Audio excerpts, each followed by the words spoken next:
Your phone isn't outdated. Your sense of self is. If your phone still calls and texts, gets you to the right place, pays for groceries, shoots clean video, and runs the apps you actually touch, then nothing is broken. What's broken is the feeling that you're behind, unless you keep buying your way back into the pack. And I'm not saying never upgrade. I'm saying upgrade for function, not for approval. So stay with me, because I'm going to give you a simple, quick test you can run in your head before you spend a dime. It'll tell you when an upgrade is a clean tool decision, and when you're just trying to quiet that little voice that whispers. People will notice, because that voice costs more than any phone ever will. Most people think the upgrade is the device. It isn't. The upgrade is the story you attach to the device. And the story usually sounds like, "This will finally make me feel caught up." You're not really buying a faster chip. You're buying a moment where you don't feel judged, even if nobody's judging you at all. Watch how it sneaks in. You're out with someone. They pull out the latest thing, and your brain does a fast comparison before you even choose to think. Nothing about your life changes, but your mood does. That's why marketing works so well here. It doesn't need to prove the new phone is good. It just needs to poke the fear that you're not good enough, unless you look current. So when you catch yourself thinking, "My phone's getting old," swap the sentence. Say, "My status story is getting old," and notice how that lands. That little shift gives you the steering wheel back. You have an internal scoreboard. It's the private way you decide if you're doing okay. When that scoreboard lives inside you, life feels quieter. When it gets pushed outside you, you start measuring yourself with whatever people can see. And phones are one of the easiest things to see. A phone isn't like a couch. You don't keep it at home. You carry it everywhere. You put it down in meetings. You hold it while you talk. You pull it out in lines. It turns into a public object tied to private worth, which means it's perfect fuel for lifestyle creep. Because it's not a huge purchase once. It's a medium purchase over and over. And the cost isn't only money.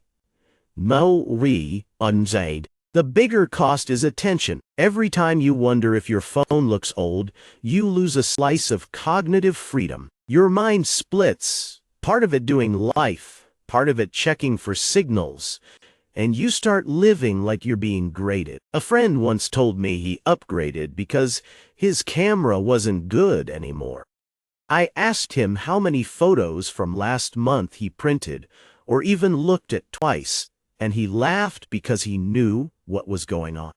That's the pattern. The phone becomes an excuse for the itch. There's a status signal that beats a new phone, and it's the one most people ignore. Competence. Competence looks like maintained stuff. It looks like someone who knows how to keep a tool working, who replaces what's worn, cleans what's clogged, and doesn't panic when something isn't shiny. That kind of person feels steady, and you can sense it fast. Think about the people you trust without even trying. They don't give off that restless vibe like they're chasing the next thing. Their clothes fit because they chose them, not because they refreshed a cart. Their car runs because they take care of it. Their laptop isn't the newest, but it opens what they need, and they don't apologize for it. An older phone can send that same signal, but only if you carry it like you meant it. If your screen is cracked and your case is falling apart, that doesn't read as independence, it reads as neglect. There's a difference. A new phone says, "I keep up." An older phone, owned on purpose, says, "I decide," and you can feel which one gives you more control over time. Let's make this practical, because if you don't have a rule, your mood becomes the rule. Here are the only two questions that matter, and you can run them in 10 seconds. First, Is your phone failing at a job you truly need it to do? Not would it be nicer if it did it faster? Oh wow. I mean failing. Calls drop.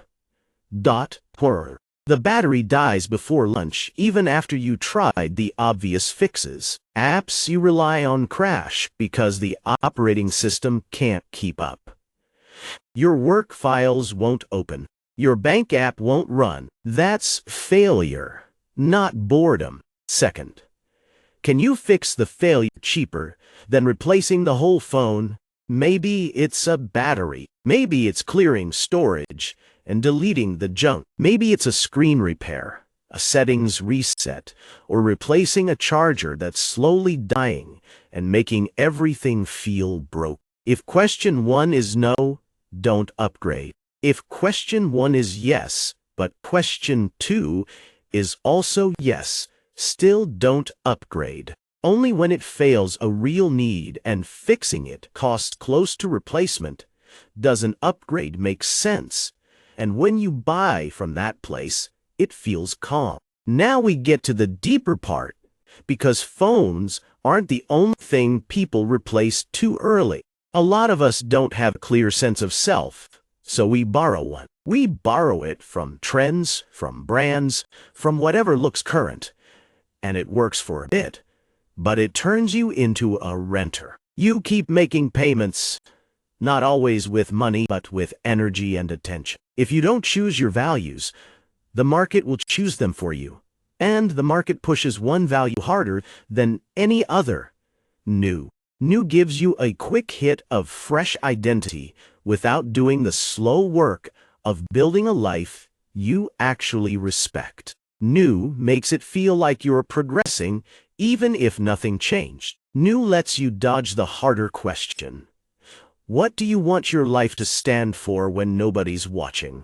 That question makes people uncomfortable because it asks for a real answer, not a purchase. So they buy the phone, they feel better for a minute, and then the feeling leaks out again. Phones are useful tools. The problem starts when you use upgrades to patch a shaky sense of self, because the patch never holds, and the market knows it. So don't leave this up to vibes, because vibes disappear the second you're tired, bored, or you scroll past someone making your perfectly fine phone look old. Write a phone policy you can follow on your worst day, not your best day, and keep it simple enough that you'll actually remember it when the sales page starts doing its magic. Pick a minimum hold time, 3 years, 4 years, whatever fits your work and your budget, but make it a rule you can point to. Then pick a functional trigger.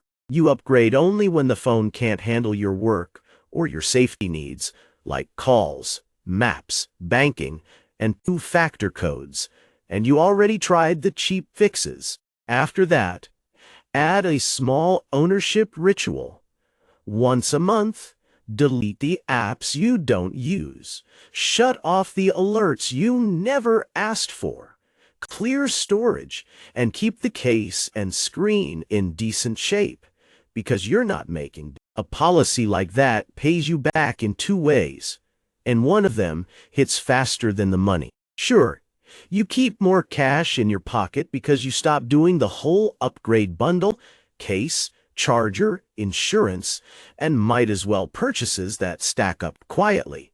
But the bigger win is you stop feeding your attention into the upgrade machine. No more weeks of watching reviews, comparing colors, debating storage sizes, checking trade-in offers, arguing with yourself, then feeling weirdly flat once the novelty wears off. Instead, you get a cleaner head. You walk into a store or a room, and you're not doing that background math of who has what, and you're not letting a product schedule decide when you feel current. That's time you can feel in your body. Less tension, fewer impulses, and more space to care about things that actually compound, like your skills, your health, and your relationships. Your phone doesn't need to be new to work, but your sense of self does need to be yours.